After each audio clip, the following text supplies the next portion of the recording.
G'day, I'm Guy and this is Guy E News. Today I'm talking about Switch Pro leaks, Nintendo eShop crashes, and another hot take by the likes of Kotaku. Alright, so let's have a look. Alright, so now we've come to the meat and potatoes of this video. This Kotaku Australia article by Leah Williams 2 days ago, January 7, 2021 at 3:06 p.m.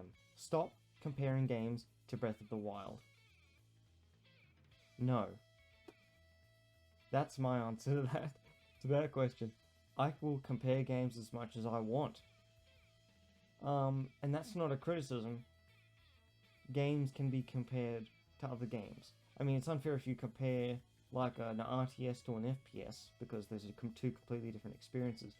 But if I want to compare, like this image insinuates, Immortals to Breath of the Wild, I'll compare as much as I like, thank you. Anyways, continuing on. In 2017, a very good game called Legend of Zelda Breath of the Wild was released. It received rave reviews, wound up on countless Game of the Year lists, and was praised for its innovative open world and use of minimalist storytelling. Leah, have you played Breath of the Wild? That game has some pretty heavy storytelling. I mean, there are like really long cutscenes in that game. Really long cutscenes in that game. If you meant non-linear storytelling, I would agree, because in that game you can play different portions of the game at different times. You can start with, you can play the Gerudo storyline first, or you can play the Orito storyline first. You can play, there are 4 different parts of the game, and you can play however which way you want. And the flashbacks especially are cutscenes that you will stumble across in a non-linear fashion, and it's up to you to piece them together in the right order after you've watched them all. So that's non-linear storytelling. It's not minimalist storytelling, because it's not minimalist at all. It's pretty heavy-handed story. Anyways. In the years since, many other gorgeous open-world games with a minimalist focus have launched. None of them are Breath of the Wild clones. Yeah, they're not. Who's calling them clones? I haven't heard anybody call Genshin Impact or Immortals Breath of the Wild clones. I've heard people call Genshin Impact Breath of the Waifu.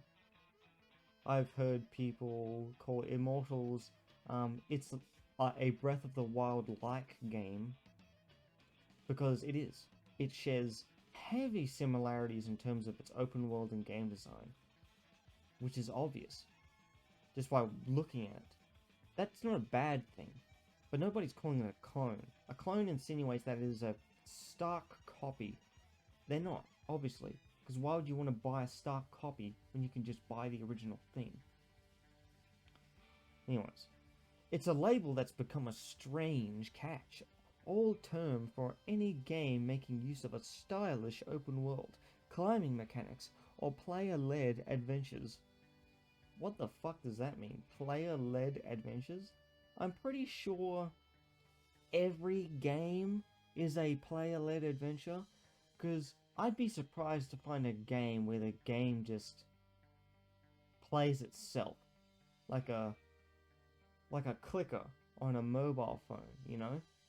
Like, that's not something I would play. But I'm pretty damn sure that Genshin Impact, Breath of the Wild, and Immortals are player-led, as Call of Duty is a player-led adventure. Look here, Jedi Fallen Order is a player-led adventure. Like, the player needs to push forward on the stick to play the game. Like, what the fuck does that mean? Anyways. Then Ubisoft's Immortals Phoenix Rising, once known as God's Monsters, because Monster Energy sued them for some reason. In the same way, Dark Souls became a flippant term for any Gothic-style game with a high level of difficulty. I don't even play Dark Souls, and I know that that's just wrong. Look here, right there, to the left of the screen, that little ad for Jedi Fallen Order, that's a Souls-like. And look, they're holding laser swords.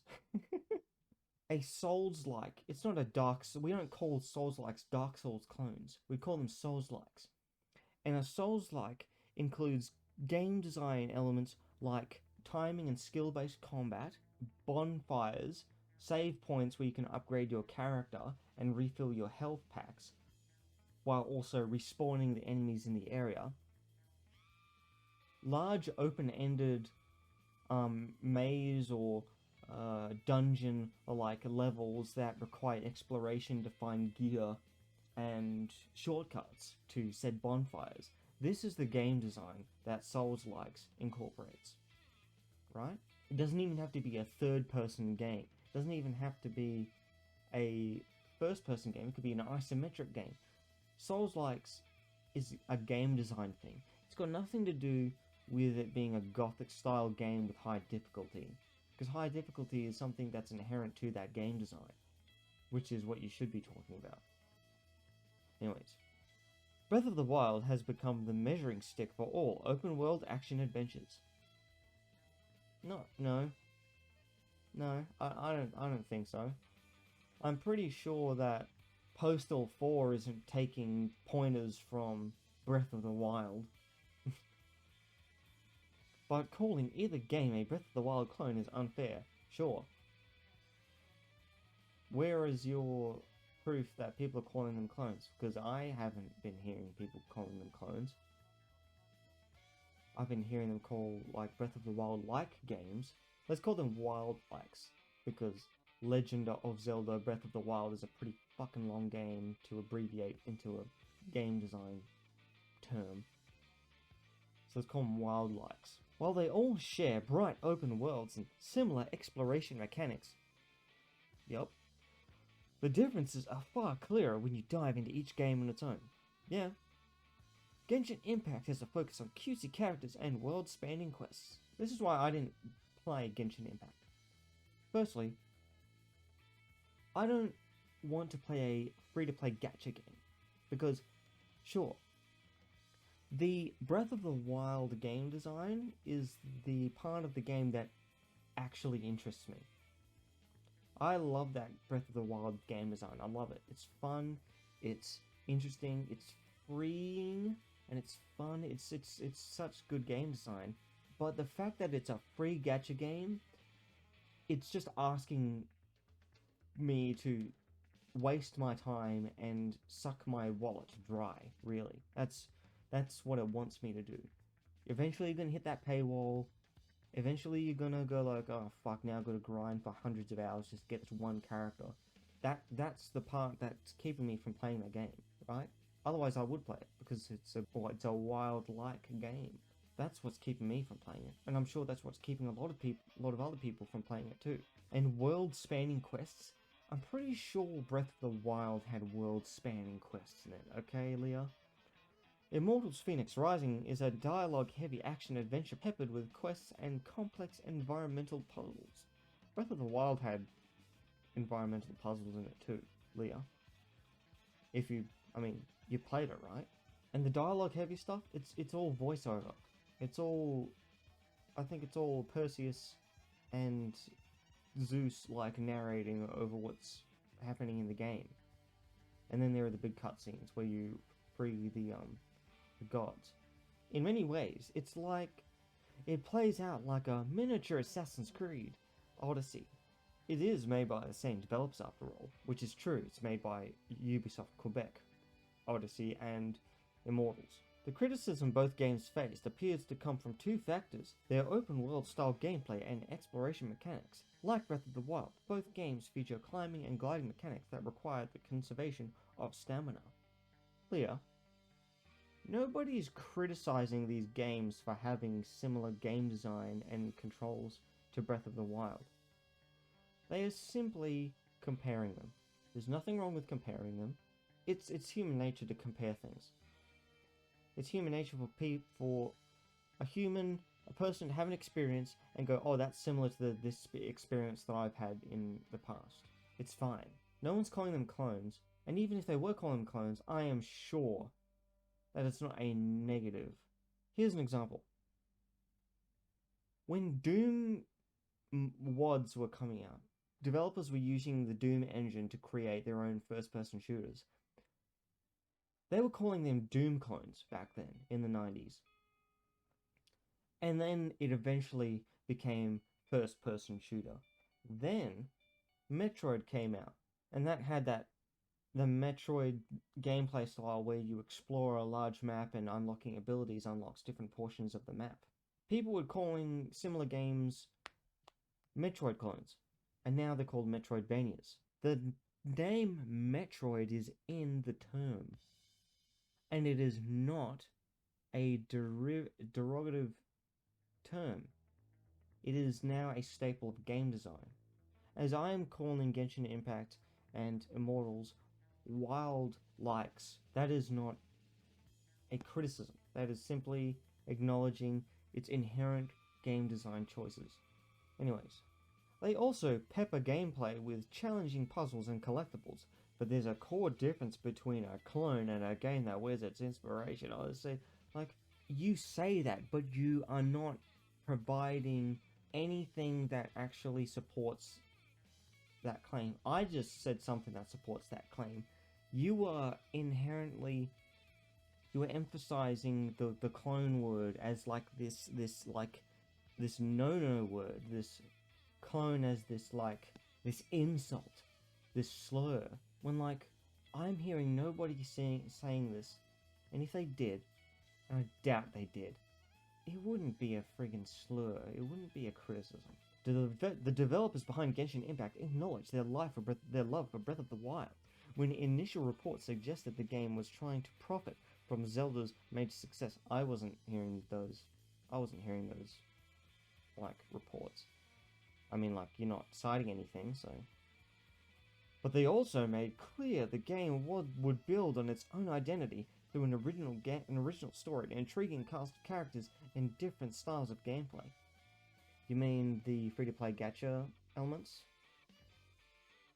You know, elements that would pull in people who like gacha games, not people who would like Breath of the Wild-like games. Anyways.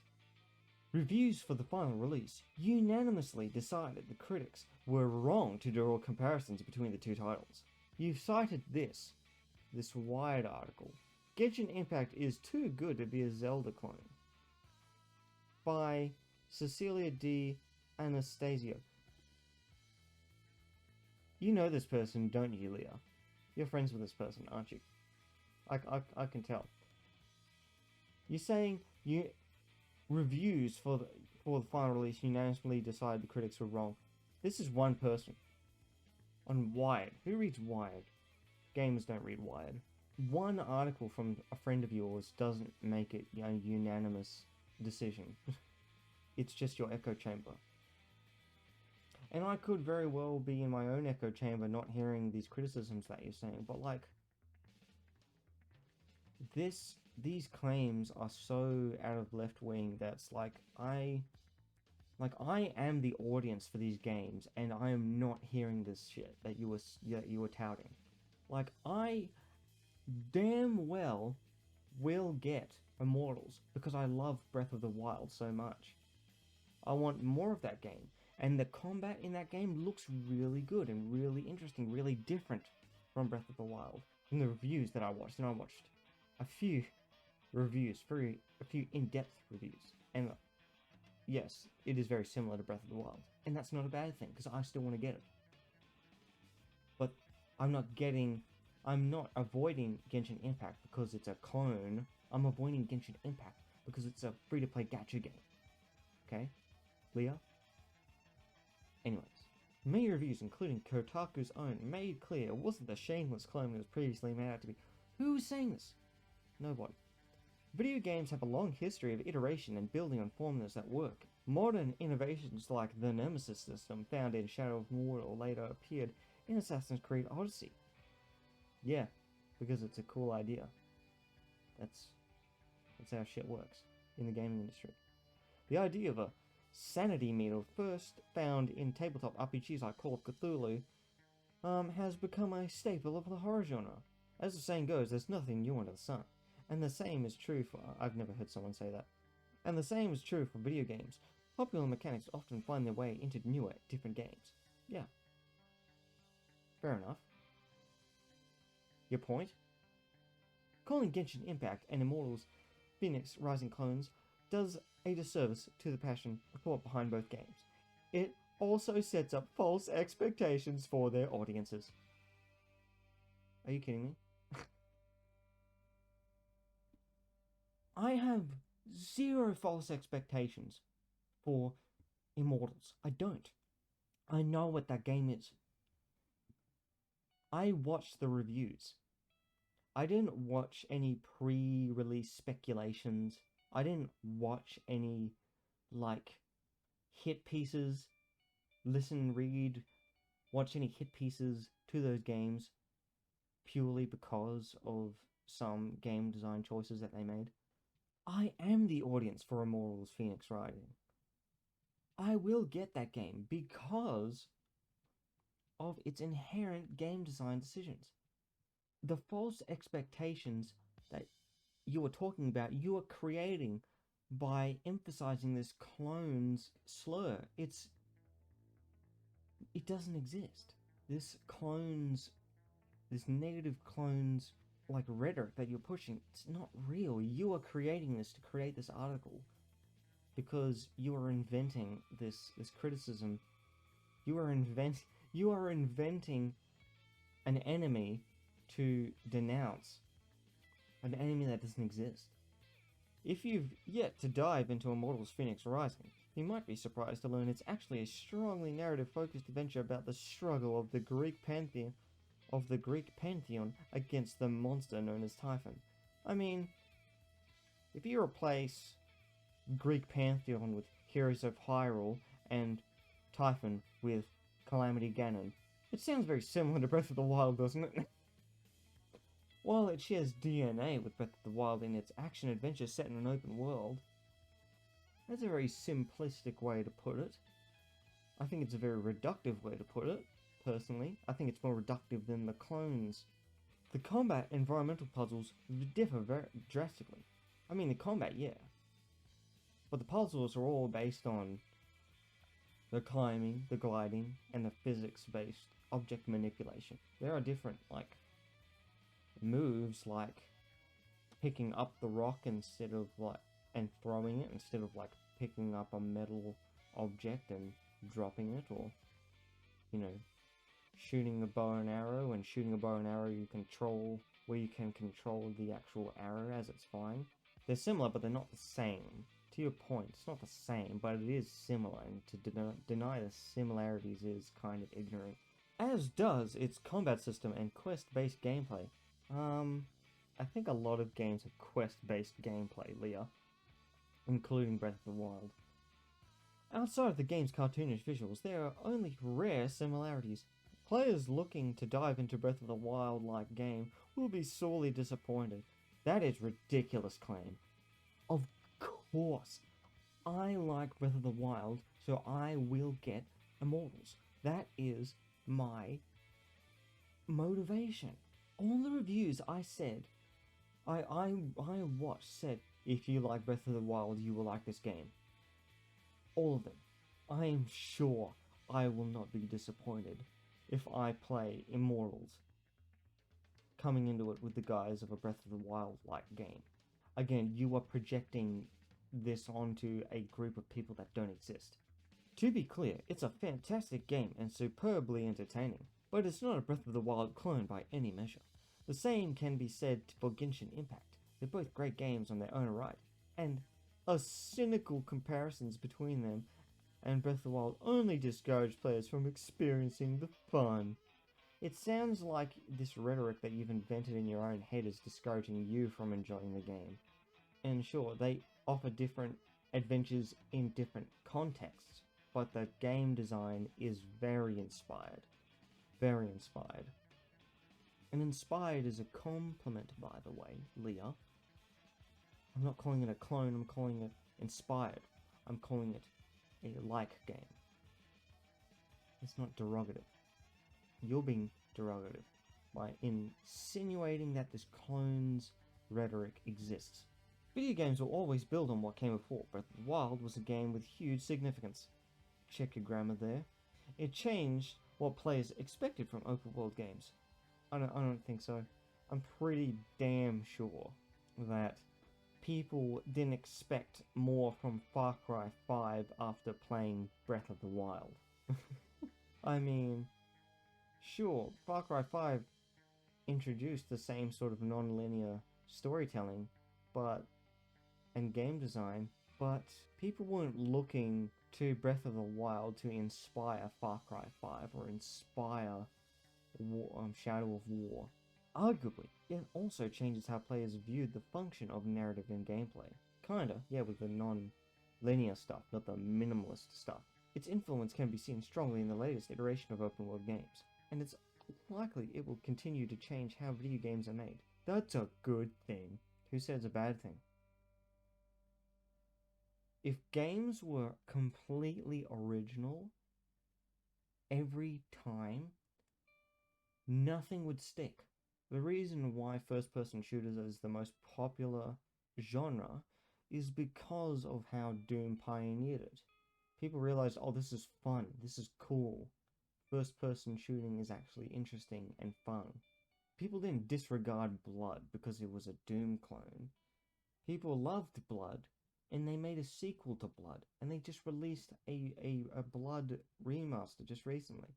No one is thinking these things, Leah. You are thinking these things.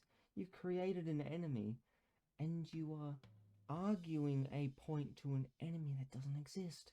Iteration is how we get great games like Immortals, Phoenix Rising, and Genshin Impact. That's debatable. I mean, Genshin Impact is a free-to-play gacha game, which is very different and very non-gamey to me. It's more like a slot machine in my personal view. It's why Fortnite is still seeing such incredible success, building on what works and how video games get better. It's why they've come such an incredibly long way in the last few decades. To discount that progress by labeling games clones is wrong. You need a reality check, Leah. You have invented an enemy that doesn't exist. You're creating a slur to video game design that has been debunked and avoided and left in the dirt years ago. No one uses clones anymore. Nobody calls Symphony of the Night a Metroid clone. They call it a Metroidvania. Nobody calls Destiny Doom clones. They call them first-person shooters. Nobody calls Genshin Impact or Immortals, Phoenix Rising, Breath of the Wild clones because it is derogative and people don't use that derogative language, especially now. Anyway, that's what I think about this article. How long have I spent on this article? Holy shit. You can tell that she doesn't read into actual game development and game design ideas. She doesn't talk to many developers. She doesn't talk to many video gamers. She clearly just has an echo chamber of her friends, most likely including the person that wrote this Wired article, and they just propagate the same stuff in their own friend group, and they don't actually look in the right places to get their facts. Anyways, thank you so much for watching me rant on these articles, especially the last one. If you liked it, like it. If you want to spread the word, share it, please do. Thank you very much for watching, and I'll see you next time.